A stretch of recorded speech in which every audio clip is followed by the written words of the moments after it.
So duck plague and pigeon's herpes virus. Duck plague is a duck viral enteritis. It causes acute hemorrhagic enteritis. The occurrence is worldwide. It's found in waterfowl, so Anatidae. The etiology of the disease is the Anatid herpes virus 1. It's an unassigned herpes virus, so it has no subfamily or genera. It's a part of the alpha herpes virus. For the epidemiology, it's shed in the feces and the nasal discharge. It's convalescent in birds.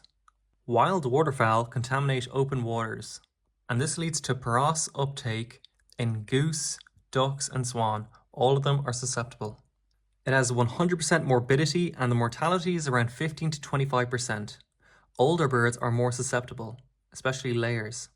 The pathogenesis of the disease is it's a porous infection, and the primary replication happens in the gut and respiratory epithelium.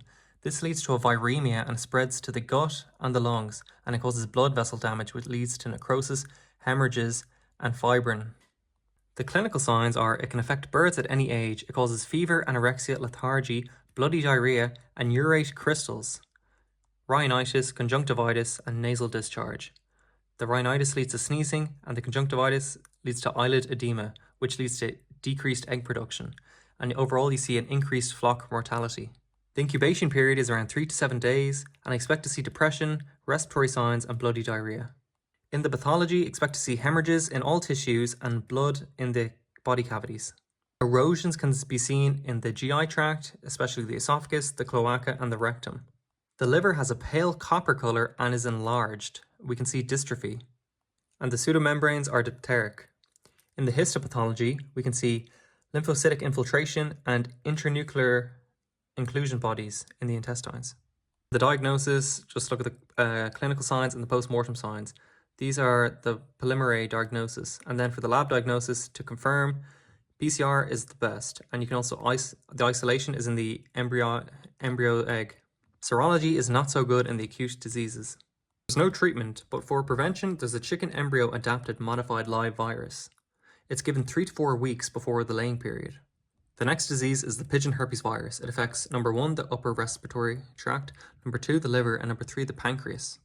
The occurrence is worldwide. The etiology is the Columbid herpes virus 1, which is part of the alpha herpes virus family, and the Mardi herpes virus family. It's related to Mark's disease. For the epidemiology, it's usually asymptomatic and it's shed in older pigeons.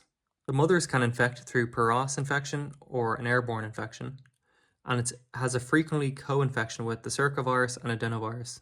There is no germinative infection. For the pathogenesis, it can be aerogenic and the replications in the upper airways, which leads to viremia, and the secondary replication is in the liver, the gut, the pancreas, and the lung. In the clinical signs, we expect to see it affecting pigeons from 3 to 6 months old. We can see fever, anorexia, lethargy, nasal discharge, and conjunctivitis, along with diarrhea. In the trachea, it has a yellowish dipteric crusts. And in the pathology, expect to see focal necrosis of the liver. In the diagnosis, we look at the epidemiology, the clinical signs, and the post-mortem. These are the preliminary diagnosis. In the lab diagnosis, you do this to confirm. PCR is the best, and isolation with CAM. The serology is not so good in the acute disease. The prevention, give a polyvalent inactivated vaccine, 50 days and 2 weeks later, and 3 to 4 weeks before laying.